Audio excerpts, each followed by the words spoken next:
Welcome to another episode of In Moments Like These with David Graham. David is a speaker, author, businessman, former pastor, and founding director of Youth of a Mission, Montana. We believe that God is at work, constantly tugging at our hearts, working in and through relationship around us.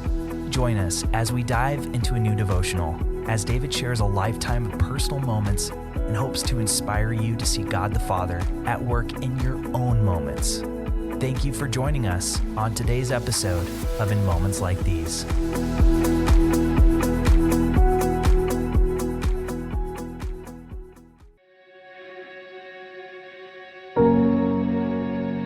It is Thanksgiving week in America, and in light of that, I felt I was to do something a little different today.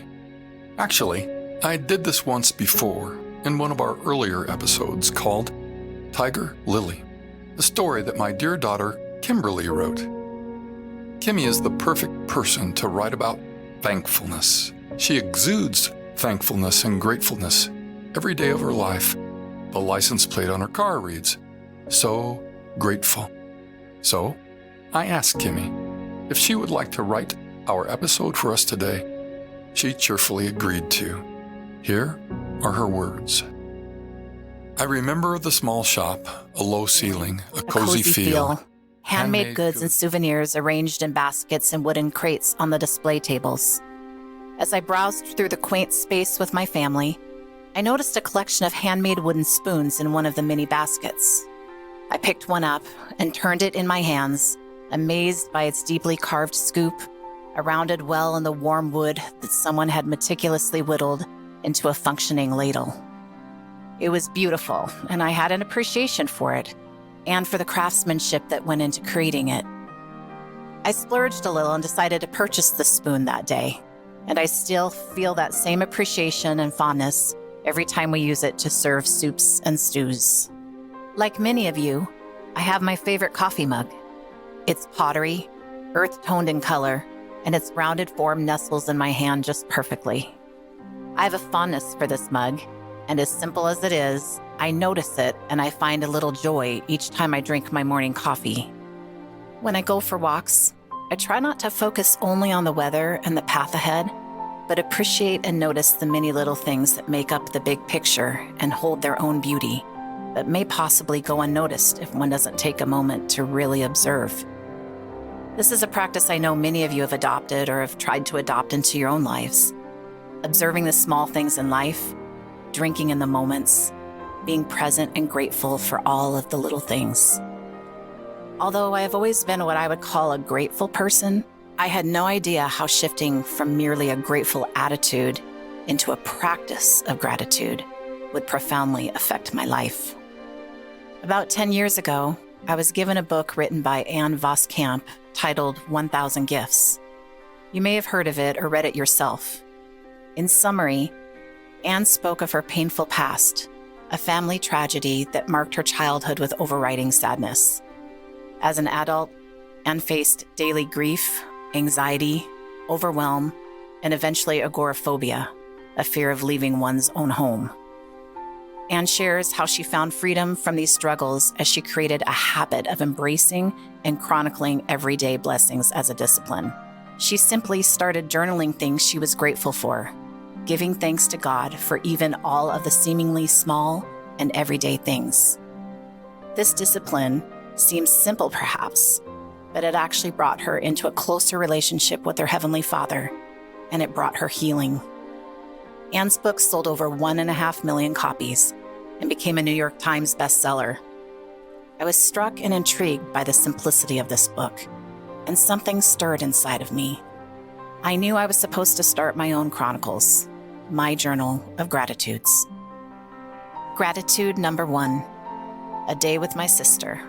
No expectations, relaxed, comfortable. I'm so blessed for her friendship, Father. Number 169, the Virginia creeper, lacy and meandering, reds, coppers, greens, your beautiful artistry, Lord.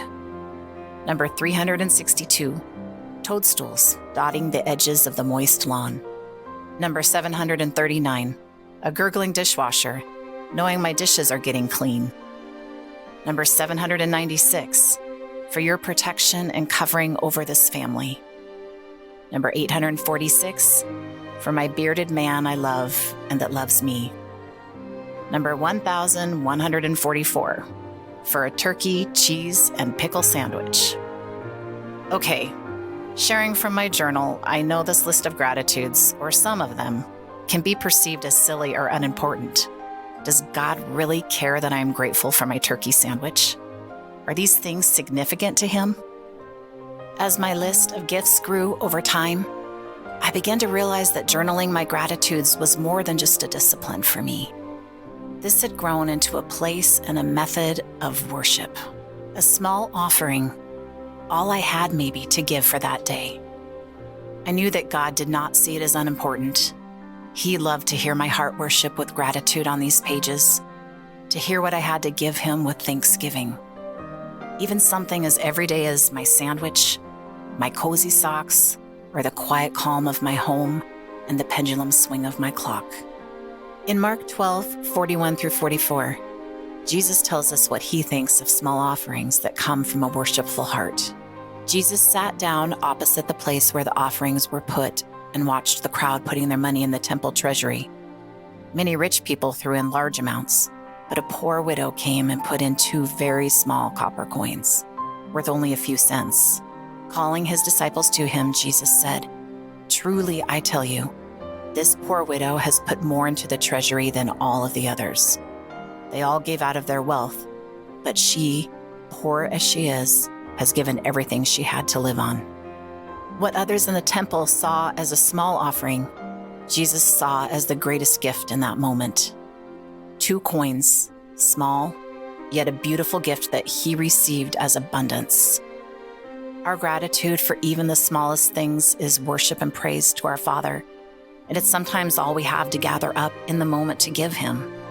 He delights in our heart's posture of gratitude and in the declaring of thanks for all of the gifts He has given us, big or small.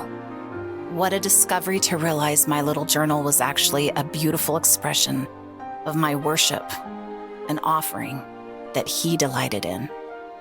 It was no coincidence that the gratitude journal became a part of my life when it did. When I read 1,000 Gifts, I thought it was simply going to be a book about being grateful. But little did I know that God was showing me to use gratitude not only as worship, but as a weapon.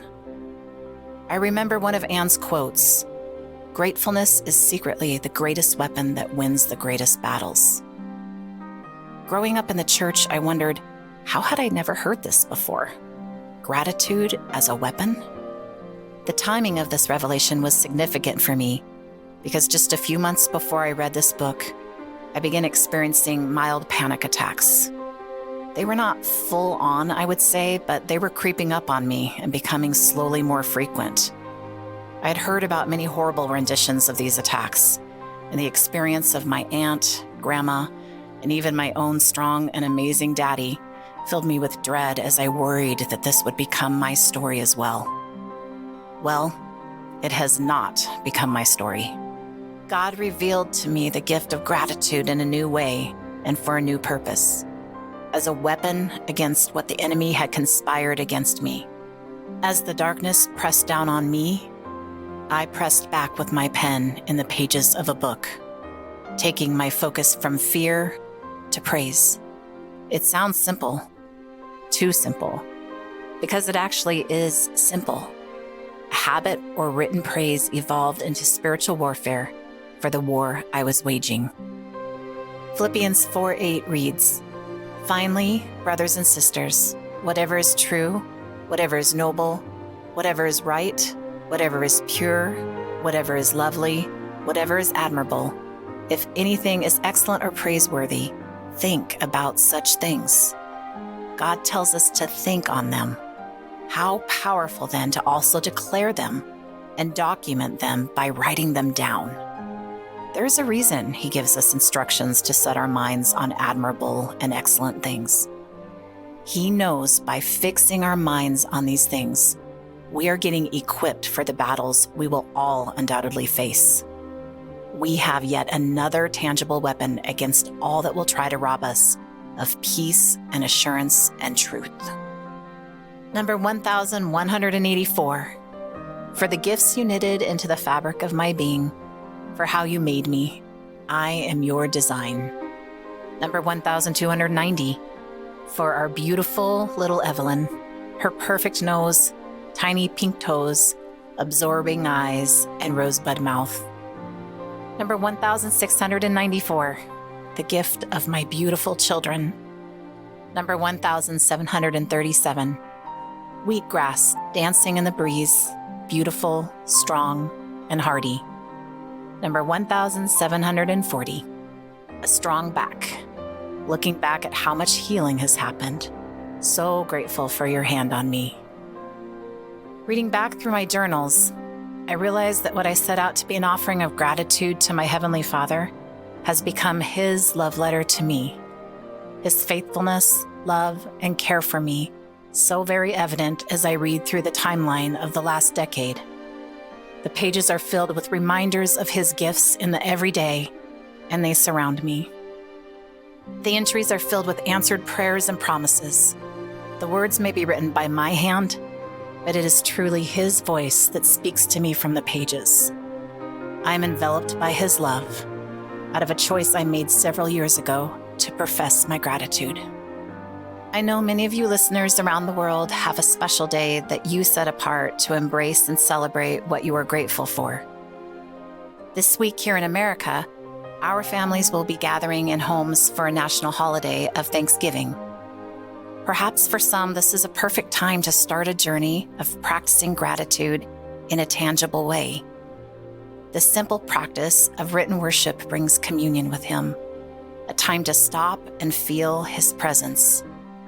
These scripted gratitudes are a weapon to wield for every day as we face the mundane and the scary. These love letters to Him unknowingly become His love letter to us, as He reveals how deep and wide His love for us has always been and always will be. Friend, I encourage you to take up a simple practice of steadily documenting whatever you can observe to be grateful for.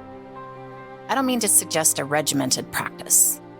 There will undoubtedly be days missed or even weeks, but this exercise of expression becomes one to look forward to as you develop it, and gradually a desire to convey your heart to your Heavenly Father begins to unfold. As you do develop a practice of gratitude, your life will be impacted as you continually walk in worship, as you actively utilize this weapon, and as you intimately correspond with the one who sustains you, who died for you, and now lives for you. Ephesians 3:18 says, "And may you have the power to understand, as all of God's people should, how wide, how long, how high, and how deep His love is. May you experience the love of Christ, though it is too great to fully understand. Then you will be made complete with all of the fullness of life and power that comes from God." How wide and deep is His love for us, dear friend. We have so much to be thankful for. Father in heaven, you love your children so well. You've been so generous with your countless gifts to us. Please increase our awareness of those gifts that are all around us. We want to embrace a life of gratitude in a new, powerful way. Please fill this dear one and me with a renewed and profound spirit of thanksgiving and gratitude. Please, Father, let it be. Thank you for listening to another episode of In Moments Like These with David Graham. And we hope that this podcast and this episode can be another tool and resource to help you in this walk of faith. If this podcast has made a difference in your life, we would love to hear from you. Visit us online at inmomentslikethese.com. That's inmomentslikethese.com.